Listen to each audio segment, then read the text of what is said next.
Hi friends, welcome to our channel. ఈరోజు మేము is జగన్నాథపురంలో ఉన్న లక్ష్మీ నరసింహస్వామి టెంపుల్ని అయితే విజిట్ చేసాము. ఆ గుడి గురించి కొన్ని విశేషాలు మీతో షేర్ చేయాలనుకుంటున్నాం. యాక్చువల్లీ మేమైతే ఏలూరు నుంచి స్టార్ట్ అయ్యాం అనమాట. ఏలూరు నుంచి ఐఎస్ జగన్నాథపురానికి 55 కిలోమీటర్స్ అయితే ఉంది. అదే చెంగారెడ్డిగూడెం నుంచి అయితే 11 కిలోమీటర్స్ ఉంటుంది.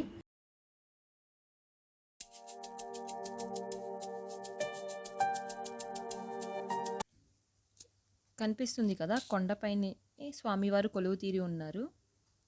ఇది కనిపించేదంతా మనం వెళ్ళే రూట్ అన్నమాట. మొత్తం చుట్టూ చెట్లు, తోటలు, ప్లేస్ అయితే మటుకి చాలా బాగుంది. మొత్తం అంతా గ్రీనరీ అన్నమాట. చుట్టూ కొబ్బరి తోటలు, అరటి తోటలు ఇవే కనిపిస్తాయి మనకి. దారి అంతా కొంచెం రోడ్ అయితే మటుకి బాగాలేదు. ఇదైతే టాప్ వ్యూ స్వామివారి టెంపుల్. అండ్ పక్కన కూడా ఇంకొక పూజలు అవి చేసుకోవడానికి ఒక ప్లేస్ అయితే కన్స్ట్రక్షన్ చేశారు. అది కూడా చాలా బాగుంది. మనకి టెంపుల్ పైకి వెళ్ళడానికి 2 వేస్ ఉన్నాయి.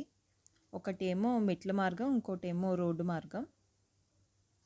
మెట్ల మార్గం నుంచి వెళ్ళొచ్చు, అలాగే రోడ్డు మార్గం నుంచి కూడా వెళ్ళొచ్చు. ఇది కనిపిస్తున్న ప్లేస్ అంతా రోడ్ అన్నమాట. మేమైతే కార్లో వెళ్ళాము. రోడ్ అయితే అంత బాగలేదు. ఈ పక్కన ఇంకొక కొండ ఉంటుంది.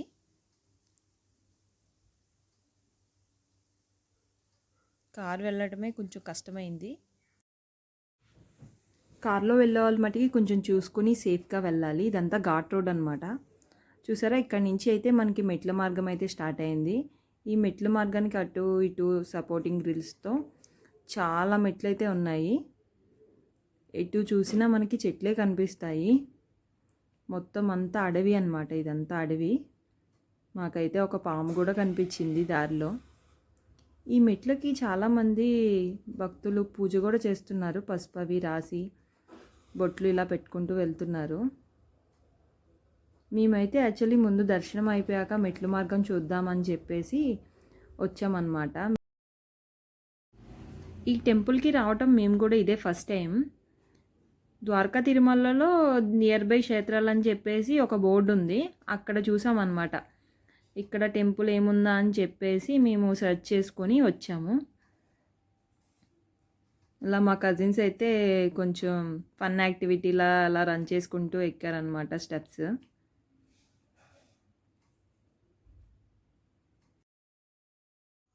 ఫన్గా అయితే స్టార్ట్ చేశారు, కానీ పైకి వచ్చేసరికి వాళ్ళ కాళ్ళు అయితే పట్టేసినాయి అంట అలా ఎగిరినందుకు.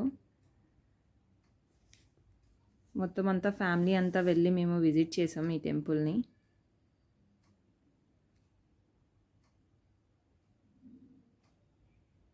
ఇప్పుడు ఇది చూస్తున్నాం కదా టెంపుల్ లోపల స్వామివారు మనకి ఈ రూపంలో దర్శనం ఇస్తారు. మొత్తం ఒక రాయి షేప్లో ఉంటారు స్వామివారు.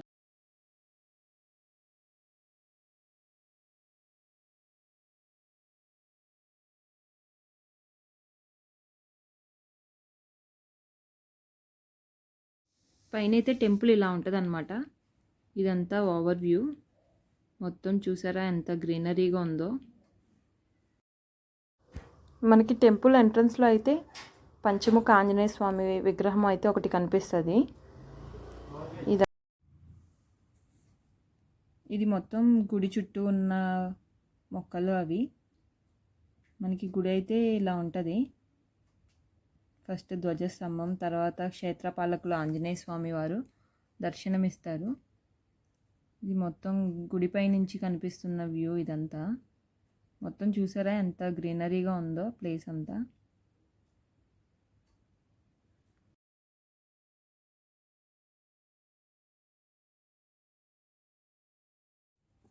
మేము టెంపుల్కి వెళ్ళినప్పుడే అక్కడ ఆఫీసర్స్ విజిట్ కూడా ఏదో అయ్యింది. మేబీ గుడి ఎక్స్టెన్షన్ ఏమన్నా చేస్తారేమో.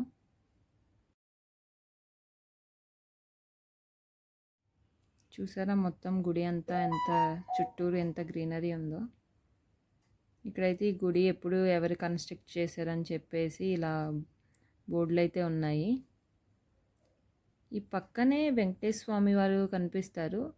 మనకి ఎక్కడా కనిపించరు ఇలాగా సర్ప వెంకటేశ్వర స్వామిగా దర్శనమిస్తారు ఈ క్షేత్రంలో. ఇక్కడ సర్పరూపంలో ఉంటారంట వెంకటేశ్వర స్వామి.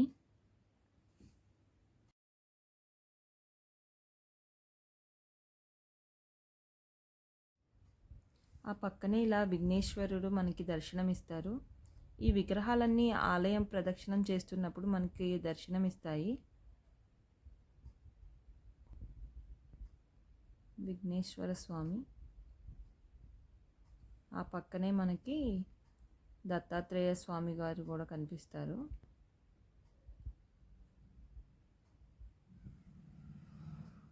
దత్తాత్రేయ స్వామి వారు. ఇవన్నీ ఆలయం చుట్టూ మనం ప్రదక్షిణ చేసినప్పుడు ఈ విగ్రహాలన్నీ మనం దర్శించుకోవచ్చు.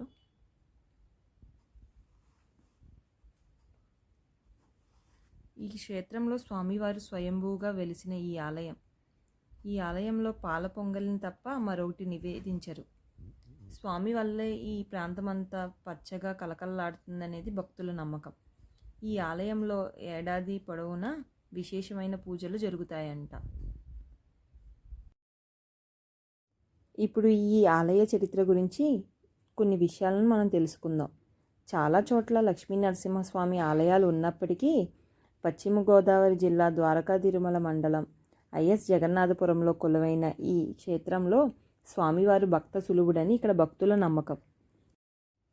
ఇప్పటికీ మాతంగ మహర్షి ఈ ఆలయాన్ని సర్పరూపంలో వచ్చి స్వామిని దర్శించుకుంటాడని అంటారు. ఇంతటి ప్రాముఖ్యత ఉన్న ఈ ఆలయానికి కొన్ని వందల ఏళ్ల చరిత్ర ఉంది.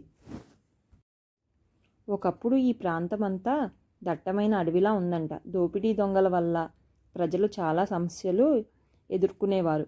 వ్యవసాయం చేయాలనుకున్న వర్షాలు సరిగ్గా పడేవి కావంట. దాంతో తీవ్ర కరువుతో రకరకాల వ్యాధులతో ప్రజలు నానా కష్టాలు అనుభవించేవారు.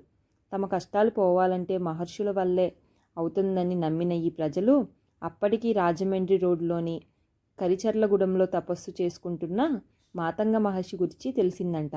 దాంతో ఆ మహర్షి దగ్గరకు వెళ్ళి తమ బాధలను చెప్పుకోవడంతో ఆయన ఈ ప్రాంతానికి వచ్చి స్వామి అనుగ్రహం కోసం తపస్సు చేయడం ప్రారంభించారు. కొన్నాళ్ళకి ఆ మహర్షి తపస్సును మెచ్చిన స్వామి ప్రత్యక్షమయ్యారంట. దాంతో మహర్షి స్వామిని ఇక్కడే ఉండిపోమ్మని అడిగారంట. అది సాధ్యం కాదని తన తేజస్సుని అక్కడే ఉన్న ఒక రాయిలో నిక్షిప్తం చేస్తానని స్వామివారు మాయమయ్యారంట. అప్పటి నుంచి స్థానికులు ఆ శిలనే స్వామిగా భావించి పూజలు చేయడం ప్రారంభించడంతో వాళ్ళ కష్టాలు తీరాయంట. అయితే కొంతకాలానికి వీళ్ళు పూజలు చేయడం ఆపేశారు. కొన్నాళ్ళ తర్వాత లక్కవరానికి చెందిన కంచర్లకోట రామారావు అనే భక్తుడు తన ఉద్యోగులతో కలిసి కొండపైన ఏదో ఉందని ఎవరైనా గట్టిగా అరిస్తే తిరిగి అంతే గట్టిగా అరుపు వినిపిస్తుందని చెప్పడంతో అక్కడికి వెళ్ళి పరిశీలించారంట. తీరా చూస్తే రాళ్ళు పరిచిన ద్వారం, మొండి గోడలతో ఉన్న ఆలయం కనిపించింది. అందులోకి వెళ్ళి చూస్తే స్వామి విగ్రహం ఉందంట. దాంతో అప్పటికప్పుడు పూజలు నిర్వహించి పాల పొంగల్ని నైవేద్యంగా పెట్టారంట. ఆ వెంటనే ఎవరూ ఊహించని విధంగా కుండపోత వర్షం పడింది. అప్పటి నుంచి నిరంతరమైన పూజలు కొనసాగుతున్నాయని, వర్షాభావ సమస్య ఎదురు కాలేదని చెబుతారు స్థానికులు. అంతేకాదు ఆ రోజు నుంచి ఈ ఆలయంలో పాల పొంగల్ని నివేదించి ఆచారం మొదలయ్యింది. ఆలయానికి పక్కనే స్వామివారి హోమాలు చేసుకోవడానికి వీలుగా నూతనంగా ఒక షెడ్ని నిర్మించారు. ఇక్కడ స్వామివారి వివిధ రూపాలను మనం దర్శించుకోవచ్చు. ఉగ్రం వీరం మహావిష్ణుం జ్వలంతం సర్వతోముఖం నృసింహం భీషణం భద్రం మృత్యుం నమామ్యహం. ఈ మంత్రం స్వామివారికి చాలా ఇష్టమైంది. ఈ మంత్రంలో ఉన్న ఒక్కొక్క నామాన్ని స్వామి ఒక్కొక్క తత్వాన్ని బోధిస్తుంది. ఉగ్రం అంటే స్వామివారి ఉగ్రరూపం. వీరం అంటే సకల కార్యాలకు మూలంగా ఉన్న శక్తినే వీరం అంటారు. మహావిష్ణుం అంటే అన్ని లోకాల అంతటా ఉండే నరసింహతత్వాన్ని ఈ నామం ప్రతీక. జ్వలత్వం అంటే సకల లోకాల్లో సర్వాత్మలో తన తేజస్సును ప్రకాశింపజేయడం. సర్వతోముఖం అంటే ఇంద్రియ సహాయం లేకుండా సకల విశ్వాన్ని చూడగల పరమాత్మ తత్వమే సర్వతోముఖం. నృసింహం అంటే సకల జీవుల్లో సింహం చాలా శ్రేష్టమైనది. అందుకనే పరమాత్మ లోకాలను ఉద్ధరించడానికై శ్రేష్టమైన సింహాకృతి ప్రధానంగా నరసింహుడిగా ఆవిర్భవించాడు. భీషణం అంటే నరసింహుని శాసనశక్తి. అత్యంత భయంకరమైన రూపం ఇది. భద్రం అంటే భయాన్ని కలిగించే భీషణుడైన పరమాత్మే ఆ భయాన్ని పోగొట్టి అభయాన్ని కూడా ఇస్తాడు. ఇదే భద్రతత్వం అంటే. మృత్యుం అంటే స్మరణ మాత్రం చేత అపమృత్యువును దూరం చేసేవాడు. మృత్యువుకే మృత్యువైన వాడు నరసింహుడు మాత్రమే. మృత్యువుని కలిగించేది, మృత్యువుని తొలగించేది కూడా ఈ స్వామి అనుగ్రహమే.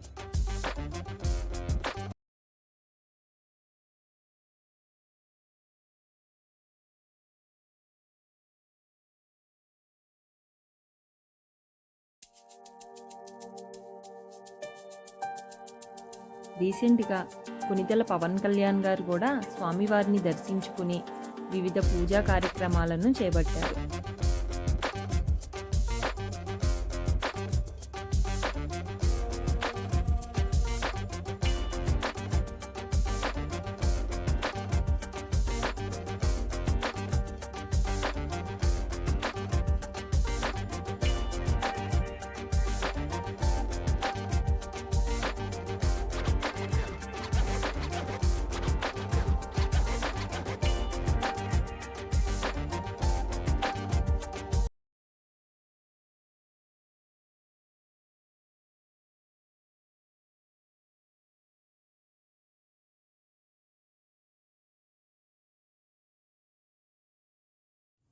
ఇదే ప్రాంగణంలో హోమాలు చేసుకోవడానికి వీలుగా హోమగుండాలను కూడా నిర్మించారు.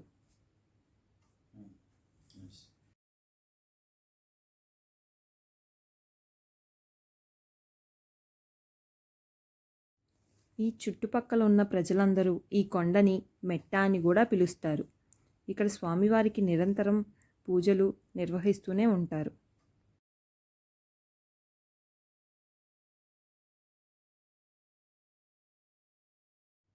ఇప్పుడు కనిపిస్తున్న ఈ ప్రాంగణం అంతా హోమాలు పూజలు చేసుకోవడానికి అనువుగా నిర్మించారు. ఇందాక చెప్పుకున్నట్టుగా స్వామివారి వివిధ రూపాలు ఇక్కడ మనకి దర్శనమిస్తాయి. ఈ క్షేత్రానికి అతి దగ్గరలో ద్వారకా తిరుమలలోని వెంకటేశ్వమి ఆలయం, జంగారెడ్డిగూడెంలోని మధ్య ఆంజనేయ స్వామి ఆలయం, అలాగే ఈస్ట్ ఎడవల్లిలోని రామాలయం ఉన్నాయి. తప్పక దర్శించాల్సిన ఆలయాల్లో ఈ ఆలయం ఒకటని చెప్పుకోవచ్చు. మీరు కూడా వీలు చూసుకుని ఈ ఆలయంలోని స్వామివారిని దర్శించుకోవాలని కోరుకుంటున్నాం. మా వీడియో కనుక మీకు నచ్చినట్లయితే please share and like.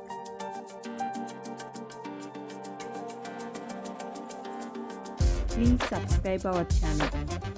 Thank you. ఇలాంటి మరిన్ని ఇంట్రెస్టింగ్ అయిన వీడియోతో మీ ముందు కలుస్తాం. బాయ్.